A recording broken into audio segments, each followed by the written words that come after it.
अजिबात फरक पडणार नाही, कारण शेवटी एक लक्षात ठेवा, असत्य गोष्टींवरती विजय मिळवायचा आहे म्हणून हा सत्याचा मोर्चा आहे.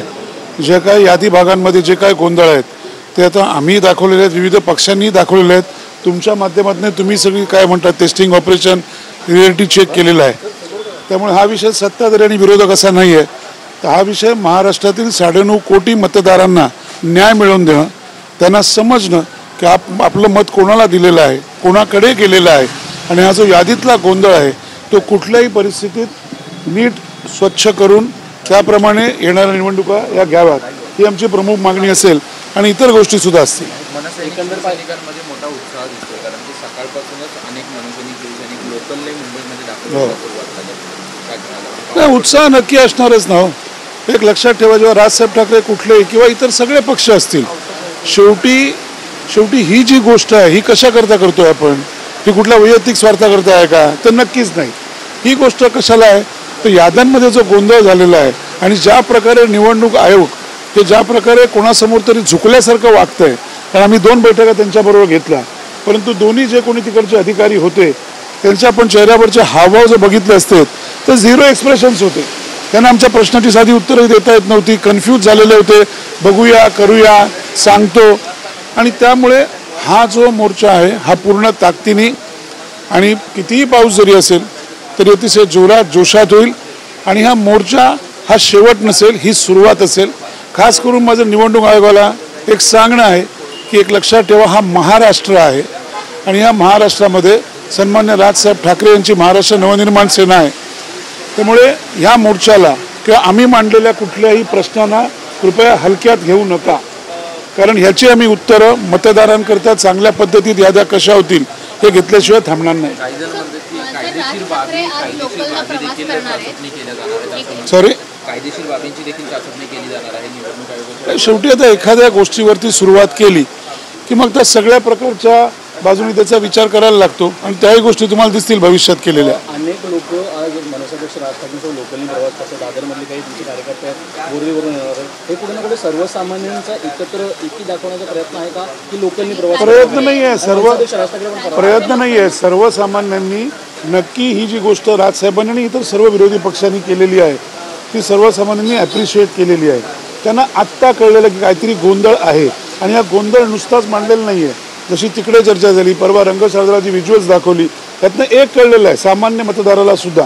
शेवटी तो त्याचा अधिकार असतो, कोण जिंकतं कोण हरतं हा विषय नंतरचा असतो, परंतु माझं मत मी कोणाला दिलेलं आहे. आणि एक गोष्ट मात्र नक्की की त्याच्यामध्ये काहीतरी गोंधळ आहे, काहीतरी त्याच्यामध्ये प्रॉब्लेम्स आहेत, म्हणून तुम्हाला पत्त्यांवरती गोंधळ दिसतोय, वयात गोंधळ दिसतोय किंवा पुरुष आहे का स्त्री आहे, ह्याच्यामध्ये फक्त गोंधळांची ती यादी आहे. आणि मुंबईतच फक्त जवळपास 10,000पेक्षा जास्ती यादी आहेत.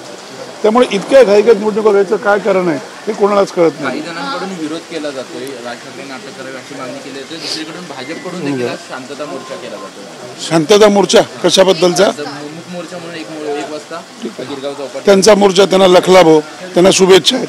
आमचा मोर्चा आहे हा असत्यावरती सत्याचा विजय घडवायचा, म्हणून हा मोर्चा आम्ही काढतोय.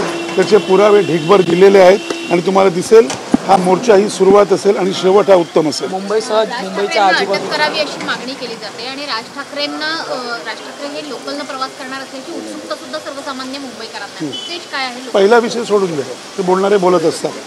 लोकल निघायचं कारण इतकंच आहे की शेवटी कसं आहे की त्यांनी एक विचार मांडलेला आहे आणि ह्याच्यामध्ये सर्वसमावेशक असे ते बोललेले आहेत आणि म्हणून ते लोकलने प्रवास करत असतात.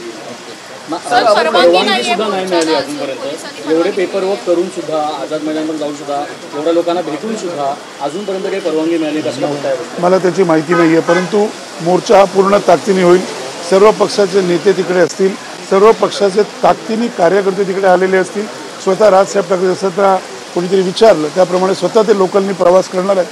त्यामुळे नागरिकांमध्ये उत्साह आहे. सामान्य नागरिक या मोर्चामध्ये असतील आणि तुम्हाला दिसेल अतिभव्य असा मोर्चा असेल.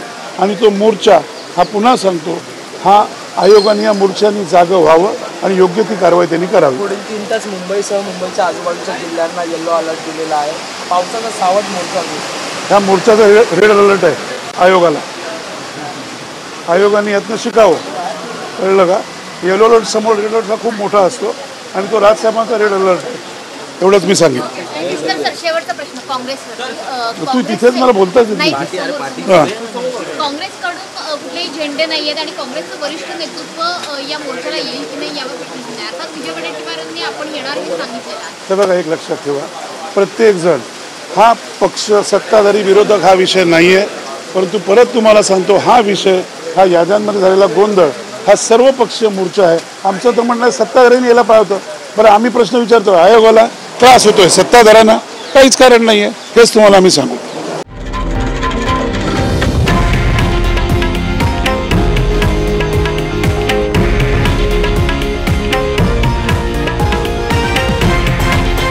हे आहे देशातील नंबर 1 न्यूज नेटवर्क आणि आपण पाहत आहात TV9 मराठी, एकमेव.